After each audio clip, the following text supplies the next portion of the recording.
저는 디바이스가 바뀌고 미디어가 바뀐다고 해도 소비자의 행동 원리나 사람이 살아가는 원칙이 그렇게 변화할 거라고 생각하지 않습니다. 그런 측면에서 변하지 않는 중요한 요소가 뭐냐라고 따져봤을 때 라는 생각이 들었고요.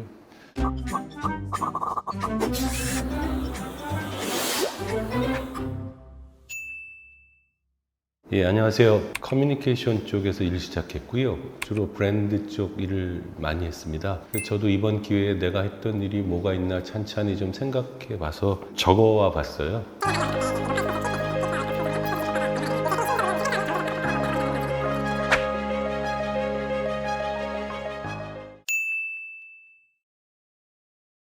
두 가지를 얘기하고 싶은데, 하나는 많은 분들도 비슷한 오해에 착각을 하는데요. 내가 받는 사회적 대접의 4분의 3은 내가 속한 조직의 이름값입니다. 많은 경우 그거를 오해하는데, 어떤 경우냐면 좀 괜찮은 회사 다니면서 이것이 오롯이 내 능력 때문이라고 착각해요. 근데 그걸 빨리 깨닫고 좀 더 열심히 조직에서 일해야지라고 생각하는 분들은 오래 가는 거고, 내가 나가서 독립하면 이것보다 훨씬 괜찮은 처우를 받을 거야 라고 착각해서 나오면 저처럼 되는 거고, 이런 거죠. 그래서 실제로는 제 첫 직장이자 마지막 직장이 제일기계였고, 제일기획 마케팅 연구소에서 브랜드 컨설팅 팀장을 했어요. 그거 하면서 이 조직의 서포트가 중요하다는 걸 사실은 그때는 잘 몰랐고, 독립해서 따로 한다면 조금 더 내 의지가 반영된 그런 결과치나 이런 걸 낼 수 있을 거고 훨씬 더 보람 있겠다 싶어서 독립을 했습니다. 독립을 했는데 반은 맞았고 반은 틀렸다 싶은 생각이 듭니다. 세상이 어떻게 변하더라도 변화를 얘기하는 분들이 많으신데, 저는 기본적으로 가지고 있는 생각이 아마존의 제프 베이조스의 생각에 동의합니다. 자기는 앞으로 세상이 어떻게 변하고 소비자가 어떻게 바뀔지에 대한 얘기는 관심이 없다. 10년이 지나도 20년이 지나도 바뀌지 않는 것이 무엇인가에 관심이 있다고 얘기했거든요. 저는 디바이스가 바뀌고 미디어가 바뀐다고 해도 소비자의 행동 원리나 사람이 살아가는 원칙이 그렇게 변화할 거라고 생각하지 않습니다. 그런 측면에서 변하지 않는 중요한 요소가 뭐냐라고 따져봤을 때 브랜드라는 생각이 들었고요. 그래서 이 브랜드와 관련된 일, 조언, 컨설팅하는 일이 내 업이 되면 돈도 벌 수 있을 뿐더러 그래도 내 개인이 한 생 살아가면서 세상에 공헌하는 발자취를 남길 수 있지 않을까라고 확신이라는 틀로 착각을 했던 것 같고요. 돌이켜봤더니 큰 돈은 못 번 것 같고요. 조금 공헌은 한 것 같고 그렇습니다. 요새 브랜드야 워낙 얘기가 많았고요. 브랜딩 얘기하면 이게 그 개념이 사실은 잘 정리돼서 서로 얘기되는 것 같지 않아요. 제가 너무 꼰대 같습니다만 요건 얘기를 짚고 넘어가야 될 것 같아요. 브랜드랑 브랜딩이 뭐가 다르냐라고 물어보면 쉽게 답들 잘 못하시잖아요. 원래 의미의 브랜딩은요, 브랜딩 요소를 만드는 작업을 브랜딩이라고 해서 무슨 얘기냐면, 예전에 그 롯데칠성에서 몸에 좋은 석류라는 음료가 있었어요. 잘 안 팔렸거든요. 좀 오래된 거라서 기억하실 분이 계실지 모르겠는데 안에 내용물은 뭐 거의 똑같은데 그거 이름 바꾸고 네이밍 바꾸고 디자인 패키지 다 바꿔서 광고 때려서 대박 성공한 제품이 있어요. 혹시 뭔지 아세요? 미녀는 석류를 좋아해요. 무슨 얘기냐면요, 원래 브랜딩이란 말은 어떤 특정한 마케팅 목표를 달성하기 위해서 네이밍, 이름 짓고 슬로건 뽑는 버벌 브랜딩, 그림 그리고 디자인하고 패키지 다시 만드는 비주얼 브랜딩 작업을 뜻하는 말이었어요. 그러니까 지금 내가 브랜딩 일하고 있습니다 라고 얘기할 때 그 뜻이 천차만별이거든요.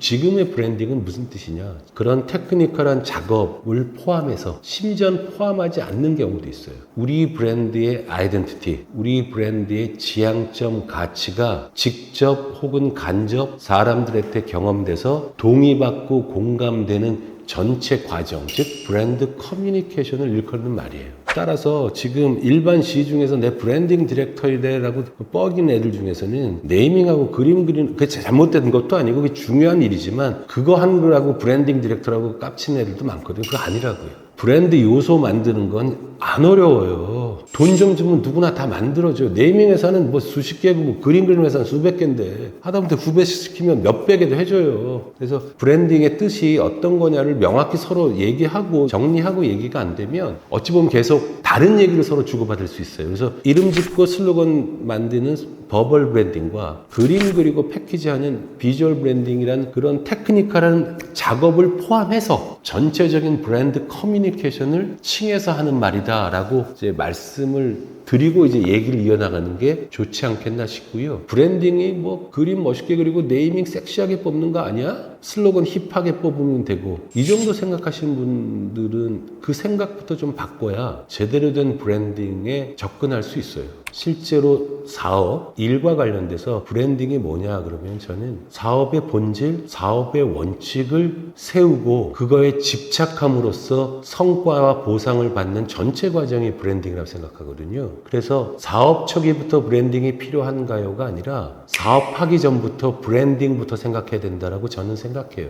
이때의 브랜딩은 뭐냐면 그 손정희 선생 얘기 한 게 있어요. 본인이 사업을 하는 데 있어서 어떤 원칙 같은 걸 얘기할 때 손자병법에 나오는 손자의 말씀을 갖고 쓰거든요. 그게 뭐냐면 도, 천, 지, 장. 도는 도리, 이치 같은 거잖아요. 브랜드예요. 우리 브랜드의 목적, purpose, 미션, 대의 명분이에요. 이걸 먼저 세우는 거예요. 천은 하늘천이고 타이밍이고 트렌드예요. 이 사업이 앞으로의 트렌드를 봤을 때 잘 될 거냐, 이 사업을 지금 하는 게 적시에 타이밍이 맞는 거냐를 판단하는 게 두 번째인 거예요. 지는 어떤 시장을 공략할 거냐, 어떻게 세분화를 할 거냐, 국내에서 사업할 거냐, 해외에서 사업할 거냐는 그런 지리적 이득을 얘기해요. 장은 장군할 때 장이에요. 내 뜻과 함께하는 사람들을 누구를 쓸 거냐, 어떤 리더십을 발휘할 거냐예요. 법은 시스템을 얘기해요. 그렇게 따지면요, 내가 어떤 대의 명분, 내가 어떤 존재의 이유로 이 일을 한다가 명확히가 되면 천,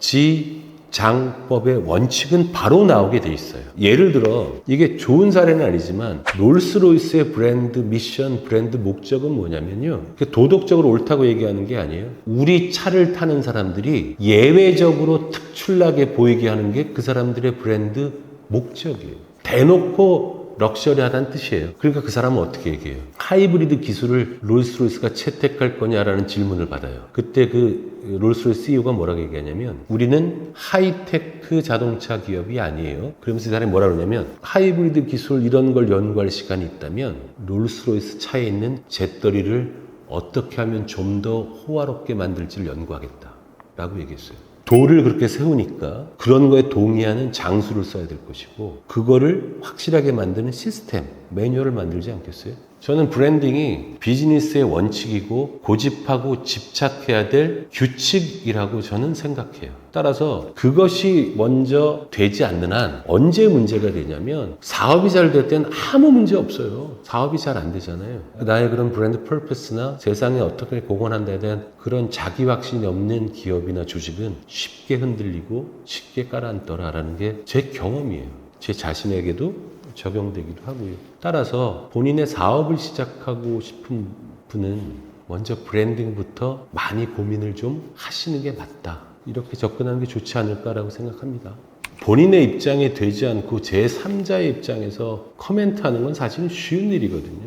제가 동감하는 그 속담 중에 그런 게 있습니다. 그라운드 밖에서 운동장 안에서 뛰는 선수들을 가볍게 비웃어 주는 것만큼 쉬운 일은 이 세상에 없다. 제가 직접 그런 어려운 입장이 되고 그러지 않은 상태에서 함부로 말씀드리기는 어려운데요. 목표와 목적에 대한 구분은 사업을 하시든 뭘 하든 있어야 될 것 같아요. 예를 들어 고등학교 3년 내내 오브젝트, 목표는 서울대 가는 거예요. 그리고 부모들도 그렇게 얘기해요. 서울대 가면 다 된다고. 그러니까 신입생 애들이 소개팅 나가거나 미팅 나가서 벤치 먹는 걸 이상하게 생각하잖아요. 돈을 버는 거는 오브젝트잖아요. 그 돈을 벌어서 그 돈으로 내가 어떤 사람이 되겠다, 어떤 세상을 만들겠다, 어떤 거를 하겠다가 사실은 골이잖아요. 오브젝트에만 너무 연연해서 그 현상에만 너무 집중하다 보면 아마 골이 없어서 그럴 수도 있고 골을 생각하지 못하게 되지 않겠습니까? 당장 돈이 안 되는데 라고 얘기할 때 1번 이렇게도 돈이 안 될 것 같은 건 사업 아니에요. 접으세요. 2번 사업이면 확실한데 지금 단기적으로 어려울 거라 생각이 들면 품격 있게 굽는 법을 체득하세요.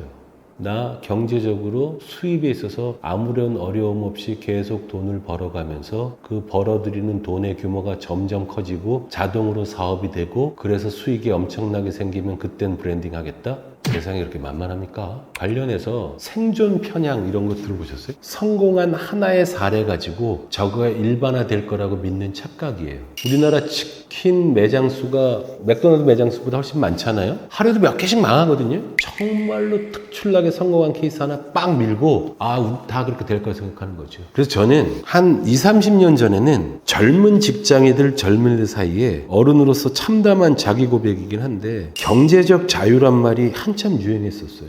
그러면서 나왔던 대안이 뭐냐면 네트워크 마케팅이에요. 다단계라고요. 애지간한 직장인들 다 암에 조금씩 걸쳤고요. 수없이 많은 다단계 네트워크 마케팅 회사가 그때 떴어요. 최근 사이에 유튜브 보면서 경악했던 게 똑같은 경제적 자유를 얘기하면서 월 1,000만 원 수익 유심히 보면 생존 편향이에요. 이게 어떻게 보면 거의 준 사기에 가깝다고 보이는데 성공한 것처럼 보이고 나니까 추종하는 사람이 생기고 돈을 버는 거예요. 난 그 사람이 뭘 했는지 모르겠어요. 했다고 주장하는 거 보잖아요. 실제 본 적 없어요. 근데 롤렉스 차고 페라리 핸들 딱 해서 사진 찍고 나 젊었을 땐 찐따였어요. 근데 이렇게 했어요. 확인했어? 매출과 수익도 구분 못하는 들이 있어요. 수익이 1,000만 원도 안 될 수 있는 거지. 저는 물질적인 풍요도 중요하다고 생각합니다. 그게 필요하죠. 돈 없으면 진짜 불편해요. 돈이 다라고 생각하지 마. 이런 쓸데없는 얘기 하고 싶지 않아요. 근데 나이 30살의 직장인이 월 250 버는 게 부끄러운 일이에요? 비난받을 일입니까? 돈에 내 땀과 피가 조금이라도 묻어있지 않은 돈벌이는 일반적으로 사기에 가까운 거예요. 제가 좀 격하게 얘기했습니다. 근데 그런 아쉬움이 있어서 그런 거고요. 근데 만약에 우리가 이렇게 고민하고 이런 영상을 찍고 하는 건 밥벌이의 고단함 때문이거든요. 이게 취미고 시간 보내기면 유쾌할 수 있어요. 그러려면 먼저 생각해야겠죠. 이거로 내가 돈벌이를 하고 잘 되면 사업을 할 건데 나중에 내가 뭐 했다고 얘기할 건지 그런 자기 확신이 없으면 어떻게 사업이 돼요? 그 사람은 30대 사업을 시작해도 똑같이 60대 그렇게 장사꾼이 되는 거예요. 장사할 거냐 사업할 거냐는 다른 거예요. 근데 적어도 사업을 하겠다고 한다면 골에 대한 생각이 없으면 오래 못 간다라는 잔소리 같은 얘기 너무 반복하는데 짜증낸 건 아닌데요. 그렇게 보였다면 미안합니다. 미안해요. 네. 간단하게 보통 그렇게 말들 많이 하고 저도 동의하는데요. 한 일주일 정도라 생각해 보죠. 한 기간을. 사장이 일주일 동안 무슨 일이 있어서 없다? 그랬더니 이거 안 되겠다. 안 되기 시작한다. 이러면 망하겠는데? 장사 같고요. 사장이 일주일 없어도 흔들림 없이 잘 돌아간다? 그게 사업인 것 같아요. 그러니까 아까 도천지장법을 말씀드렸는데 그 5가지가 다 갖춰져서 본인의 능력이나 어떤 공헌이 시스템으로 돌아간다라고 한다면 그건 사업인 것 같고요. 그런 사장 본인의 공헌이나 능력이 결여됐을 때 그 사업체 자체가 어려워진다. 그러면 그건 장사 아니냐. 그렇게 생각하고 있습니다. 물론 장사를 잘하면 그것도 사업이 되는 거죠. 물론. 네. 장사하시는 분들을 제가 폄하하고자 하는 얘기는 결코 아닙니다. 네.